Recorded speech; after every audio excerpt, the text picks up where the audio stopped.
ដងស្ទឹងកាត់ភ្លុកស្រុករកាធំបាំងនឹងដងភ្នំជំរុំភ្នំស្រង់ភ្នំស្រួចភាំងក្ដីភាំង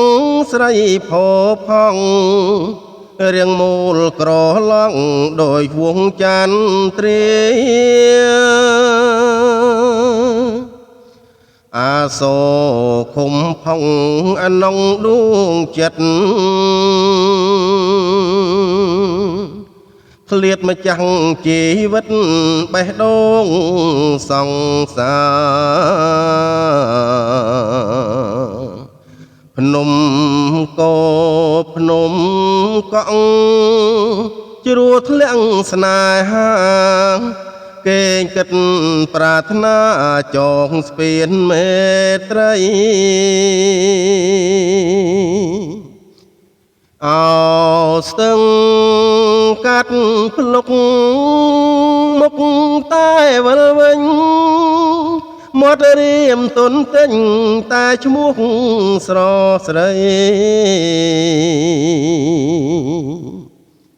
អានុសាវរីយ៍ចាប់ជាតិថ្មីថ្មីកាលកាយផ្លូវស្រីនៅក្នុងខ្ទមស្រាស្រណោះចោលចាប់ថ្ងៃទៀបបាំងភ្នំ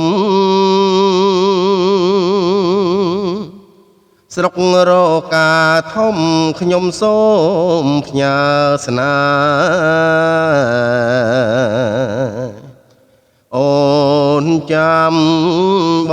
ងចុះមិនខុសចិត្តទេ